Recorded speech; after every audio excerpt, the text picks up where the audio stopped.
Hacia las parlamentarias. Ricardo Sánchez, actualmente diputado a la Asamblea Nacional, candidato a la reelección, sigue con nosotros, diputado. Lo primero que uno quiere saber es cómo fue ese cambio de Ricardo Sánchez pasar de ser el suplente de María Corina Machado ahora a ser integrante y candidato del Gran Polo Patriótico, es decir, del chavismo. Sí, bueno, lo primero que quiero decir, Gabriel, es que en principio nosotros queremos manifestar pues el reconocimiento y el agradecimiento a la dirección del Gran Polo Patriótico por el voto de confianza que nos está dando, no solamente a Ricardo Sánchez, sino a Alianza para el Cambio, una organización emergente, y por supuesto que no solamente tiene diputados en la Asamblea Nacional, sino tiene dirigentes a lo largo y ancho del país, que sin duda se han venido sumando a este esfuerzo, que como lo decía el presidente Nicolás Maduro, una campaña admirable de cara a lo que va a significar pues el triunfo, que sin duda algunos tendremos el próximo 6 de diciembre. Por supuesto, lo otro que hay que poner de manifiesto es que este espacio o esta coincidencia, esta alianza afectiva que se construyó previo a la alianza perfecta, no fue un día para otro. En el camino, recuerda que ya nosotros hace ya casi 3 años nos retiramos de la Mesa de la Unidad, y en el camino fuimos construyendo una sintonía, fuimos construyendo las coincidencias, fuimos construyendo los elementos que nos ponían en sintonía de cara al pueblo venezolano, y por supuesto cada día más nos alejan de un proyecto que, como lo decíamos ayer en otra entrevista, hoy nada nuevo tiene que decirle al país, y ofrecen precisamente lo que en 5 años no cumplieron en el Parlamento, que es el proyecto de la Mesa de la Unidad Democrática. Nosotros, sin duda alguna, nos sumamos a un proyecto que aporta el tema de las soluciones, y en el camino nos fuimos decantando sobre lo que significaron las posiciones. Podemos recordar, Gabriel, aquí lo que pasó, por ejemplo, cuando el decreto infame del presidente Barack Obama. Mientras que nosotros nos sumamos en respaldo del pueblo venezolano frente a la amenaza hacia nuestro pueblo, frente a la amenaza de nuestro país, veíamos que diputados de la Mesa de la Unidad no solamente lo apoyaban, sino muchos de ellos lo promovieron. Cuando aquí, por ejemplo, vimos la amenaza que significó la ExxonMobil en nuestro territorio Esequibo, vimos que muchos diputados de la Mesa de la Unión solamente lo promovieron, sino que algunos incluso se fueron a Guyana a declarar y apoyarlo. Y por el contrario, nosotros siempre estuvimos en sintonía con el pueblo venezolano. Claro, diputado, y es precisamente esa playa de coincidencia las que nos hacen hoy, previo a lo que va a significar este proceso de elecciones parlamentarias, donde las opciones son muy claras, Gabriel. Hoy nuestro país claramente está siendo amenazado desde dentro y de fuera, y frente a eso nosotros no podemos ser indiferentes. Claro, diputado, pero si también nosotros echamos un poco más atrás en el tiempo, no solo al decreto de Barack Obama o al del caso por el Esequibo con Guyana, sino mucho más atrás. Estamos hablando, por ejemplo, año 2007. Usted hoy coincide en la misma silla, en la misma tarjeta, con factores que usted adversaba en el pasado. Nos referimos que usted se refería al presidente Hugo Chávez como un presidente represor, decía que atentó contra las libertades de los venezolanos cuando usted formó parte de ese grupo de protagonistas que fueron en contra de lo que fuera la reforma constitucional, las enmiendas que se proponían, y ahora está compartiendo con las personas que levantan banderas por esas ideas que usted combatía en el año 2007. Sí, fíjate, lo que sí es importante ponerme de manifiesto es que uno no puede estar equivocado toda la vida. Y creo que el ánimo de la rectificación, que es el espacio de coincidencia que nuestra generación pues en este proceso viene a coincidir con las filas del pueblo patriótico, se concatena con el tema de avanzar en lo que significa las coincidencias y sintonizar el dial del pueblo venezolano. Es decir, reconoce que usted estaba equivocado en el año 2007 cuando combatió... Reconocemos que estuvimos equivocados, como en su momento estuvo equivocado, por ejemplo, aquella generación que se fue a las montañas a asumir la posición desde la guerrilla, por ejemplo, para la toma del poder. Reconocemos que estuvimos equivocados, tal vez como en su momento la toma del poder el presidente Chávez la planteó, por ejemplo, desde una insurrección militar, y después encontró el camino democrático para llegar al poder, como efectivamente lo hizo. Nosotros no estamos negando nuestro pasado, Gabriel. Nosotros nunca hemos negado nuestro pasado. En el camino nosotros hemos encontrado nuevas coincidencias, y ese camino de la ratificación, como le decíamos ayer, por ejemplo, nuestra agencia no está cambiando, solo estamos rectificando el rumbo para reencontrarnos con la sintonización del día de la gente. Entonces se arrepiente de no haber apoyado al presidente Hugo Chávez, perdón. ¿Se arrepiente usted de no haber apoyado al presidente Hugo Chávez en su momento? Como la inmensa mayoría de los venezolanos, que hoy sin duda alguna ven en el legado del presidente Hugo Chávez la posibilidad de reencontrarse en las causas de la gran mayoría de los venezolanos. Y hoy cuando veíamos, por ejemplo, nosotros recientemente en la última campaña presidencial, que por ejemplo el candidato de la Mesa de la Unidad, Enrique Capriles, defendía acérrimamente los proyectos, el legado, las banderas del presidente Hugo Chávez, te demuestra que sin duda alguna, que hoy, hasta el más mezquino de los venezolanos, hoy debe reconocer el legado del presidente Chávez, un proyecto que le permitió la reivindicación a las grandes mayorías que siempre fueron olvidadas, Gabriel. ¿Y usted está satisfecho, diputado, con lo que está pasando actualmente, en este momento país, con el tema económico, con el tema productivo, con el tema de la inseguridad? ¿Cree que en las banderas de este gobierno que dirige el presidente Nicolás Maduro eso pueda cambiar o pueda mejorar? Fíjate, precisamente nuestro apoyo y respaldo contundente a lo que ha significado esta alianza perfecta, esta alianza por la patria, no niega los problemas que sin duda alguna tiene nuestro pueblo venezolano. Sería poco responsable de nuestra parte decir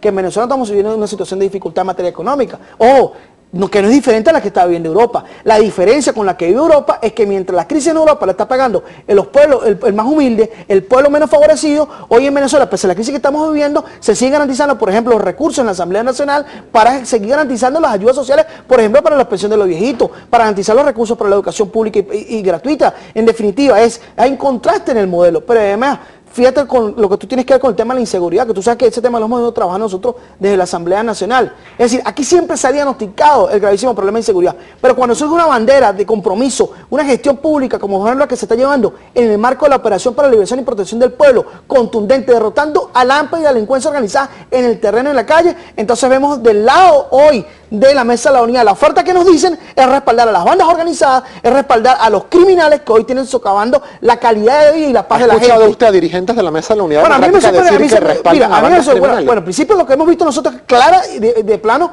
no han apoyado la Operación para la Liberación del Pueblo. A mí me entristece que en el Estado Miranda, por ejemplo, el gobernador del Estado Miranda, Enrique Capriles, que por ejemplo tiene una policía, no ha tenido ni la solvencia, ni la voluntad, ni el espíritu de sumarse contundentemente. Si el enemigo es común y nos afecta a todos, que es la inseguridad, ¿por qué no hay la voluntad política del gobernador y de los alcaldes de oposición, por ejemplo, para sumarse a la Operación de Liberación del Pueblo? Pero además de eso, ¿por qué, por ejemplo, esas organizaciones gubernamentales que nunca fueron a la Cota 905, por ejemplo, cuando la gente era violada, atracada, secuestrada, nunca se solidarizaron con ellos? Y hoy en día, con la iniciativa, entonces hablan de los derechos humanos de los criminales. Entonces, frente a eso hay un contraste de modelo. Porque hoy, por ejemplo, creo que ha habido una reacción tardía. Y le hago esta pregunta, diputado, porque usted mismo hace aproximadamente año y medio declaraba sobre el plan desarme a nivel nacional y decía que era necesario trascender la fase llamada por usted mismo como prácticamente de caricatura, en el sentido de esperar que los delincuentes vayan a entregar voluntariamente las armas. Y usted decía que era necesario ir a la fase del ejercicio de la autoridad por parte del Estado para recuperar esas armas. Y además reconocía usted que ya desde hace más de 2 años el Estado ya tenía conocimiento de dónde estaban esas bandas ilegales. Así es, ¿Por qué no se actúa? Y ese es precisamente ese reclamo, esa crítica que nosotros hicimos en su momento, es la que hoy está siendo reivindicada. Cuando, por ejemplo, se pasó el desarme voluntario a un desarme compulsivo como el que está haciendo el ministro González López y todos los cuerpos de seguridad, por eso, entonces, por ejemplo, pregunto, en la Cota diputado, 905, por ejemplo, en Ciudad Tuna, porque efectivamente creo que el gran reclamo que estaba haciendo nuestro pueblo era tener a nuestros cuerpos de seguridad, a nuestros policías honestos, que son la gran mayoría, a esos funcionarios que hoy están dando la vida por el pueblo venezolano, que hoy tenemos que reivindicar en el ejercicio de la función pública. Por eso le pregunto entonces, diputado Sánchez, usted que ha trabajado desde hace ya varios años con el tema del plan desarme y de las bandas ilegales, y usted mismo reconocía que desde hace más de 3 años el Estado venezolano, las autoridades tenían el mapa completo de dónde estaban las bandas delictivas. Repetimos, hace 3 años, usted mismo lo decía, porque 3 años después es cuando apenas se está iniciando el operativo. Mira, yo creo que lo importante es reivindicar la solución al problema. Así como vemos el vaso, ¿lo vemos medio vacío o el vaso lo vemos medio lleno? Yo creo que lo importante es reivindicar las soluciones.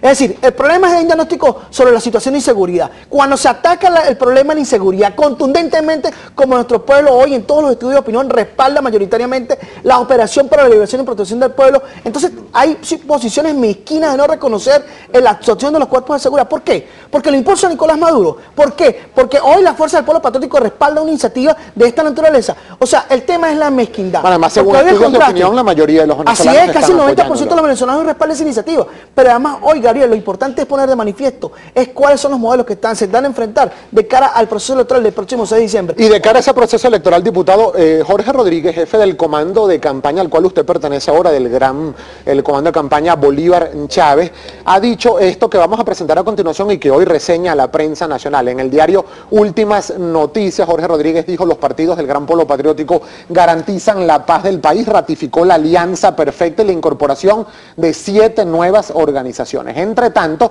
el diario 2001 presenta el siguiente titular y dice: excluidos de la Mesa de la Unidad Democrática y del PSV montan sus tiendas apartes. En el caso específico del Partido Socialista Unido de Venezuela y del Gran Polo Patriótico, hay candidatos de la llamada Marea Socialista, también familiares del entonces ministro Miguel Rodríguez Torres, incluso su padre también ha tenido declaraciones al respecto, grupos disidentes del chavismo. ¿Hay realmente alianza perfecta? Mira, la alianza perfecta está concluida. concreta en todo lo que ha significado la postulación en todo el territorio nacional, en todas las 87 circunscripciones y en las 23 entidades federales del país, una alianza perfecta en torno a lo que ha significado esta alianza por la patria. Fíjate lo que tú decías, por ejemplo, el alcalde del Alto Apure. Del Alto Apure, el alcalde Rodríguez Torres.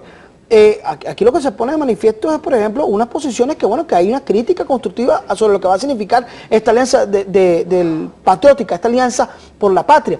Pero la verdad es que hay una configuración de sintonía en lo que va a significar la alianza de los candidatos. Y eso es lo importante, lo que hay que reivindicar. Ahora, la crítica nunca se ha negado en el marco del gran polo patriótico. La crítica no se está negando. Nosotros tenemos posiciones críticas sobre, ejemplo, lo que va a significar el tema económico. Tenemos algunas propuestas, algunas iniciativas que sin duda alguna en el marco de la discusión del plan de la patria parlamentaria nosotros vamos a evaluarlo sobre lo que significa la solución al problema de los venezolanos. Pero hay dirigentes del chavismo y del chavismo tradicional, diputado, que no opinan lo mismo. De hecho, aseguran haber sido separados de responsabilidades al lado del gobierno por haber mantenido críticas. Nos referimos, por ejemplo, a Héctor Navarro y a Nelly Osorio, por citar algunos ejemplos. La verdad es que no he escuchado las posiciones, lo que ha significado el profesor Navarro, que es profesor de la Universidad Central y analiza. Lo que sí he escuchado, por ejemplo, lo escuché ayer cuando vi el programa, porque yo soy muy asiduo de primera página, vi aquí sentado el diputado Gómez Sigala denunciando lo que nosotros hemos hecho hace 3 años. Es decir, el secuestro y la privatización de la Mesa de la Unidad por 4 o 5 partidos. En su momento era por 5, pero fíjate lo que le pasó a María Corina. Es decir, el drama que está viendo. Anda a ver lo que está pasando en el estado Suátegui,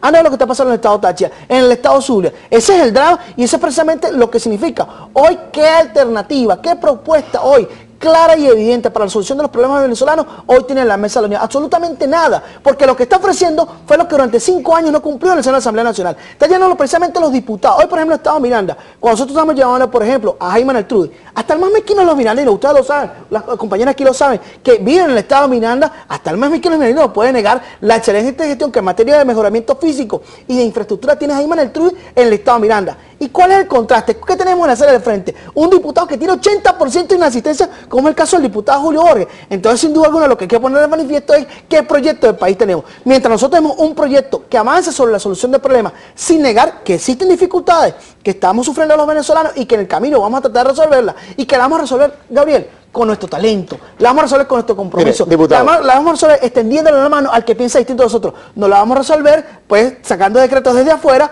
o, bueno, subyugándonos a plataformas económicas. ¿Qué le parece, diputado Sánchez, si le extendemos la mano a la audiencia? Que